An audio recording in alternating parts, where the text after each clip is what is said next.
ওড়না এক জায়গায়, ওড়না তোর কথা বললাম যে ওড়নাটা পড়ে গেছিল, পরে ওখানে ছিল। হাতাহাতি করতেছিল, আমি ব্যাগটা টেবিলের উপর রাখছি। আর হচ্ছে আপনারা আপনার স্যারের চেম্বারে যেয়ে দেখতে পারেন যে ওখানে কোনো বালিশ ছিল কিনা। ওটা হচ্ছে সোফার যে কুশনটা সেটা ছিল, সোফার কুশনটা হচ্ছে সোফার সাথে করা ছিল। ওরা বলছে এটা বালিশ ছিল। তো আপনার হচ্ছে এটা ওড়না এক জায়গায়, সেফটি পিন এক জায়গায়, জুতা এক জায়গায়, বালিশ ব্যাগ এক জায়গায়, এখানে বসছিল, এখানে বালিশে কোথায় স্যার? এটা আমার এইটাই আছে, ঠিক আছে। ওড়নায় হাত দেওয়ার পর হচ্ছে আমার হচ্ছে ওড়না পড়ে যায়, জর্জেট ওড়না ছিল, আমি তখনও দাঁড়াইছিলাম। তারপর আমি হচ্ছে পাশে একটা টেবিল ছিল, যেহেতু আমার গায়ে ওড়না ছিল না, পাশে একটা টেবিল ছিল, আমি মানে লুকায় পড়ি, উঠতে বলেন। তো স্যার হচ্ছে ওইখানে একটা গামছা রাখা ছিল, স্যার বলছে যে তুমি এটা মাথায় দিয়ে তারপর উঠো।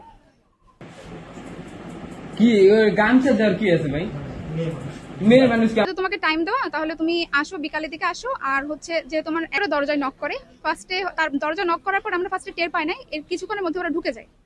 ফার্স্টে হচ্ছে দুজন ঢোকে, তারপর হচ্ছে সে বলছে যে হচ্ছে ওদেরকে ভিডিও করতে। যেই বলছে যে ভিডিও করতে, আমি হচ্ছে পাশে একটা টেবিল ছিল, যেহেতু আমার গায়ে ওড়না ছিল না, পাশে একটা টেবিল ছিল, আমি মানে লুকায় পড়ি। তারপর হচ্ছে ওরা ওইখান থেকে হচ্ছে অনুমতি ক্রমে হেদায়েতুল্লাহ স্যারের চেম্বারের সামনে যাই। সেখানে গিয়ে দেখি রুমের লাইট বন্ধ। আমরা নক করলে স্যার নিজে দরজা খুলে দেন।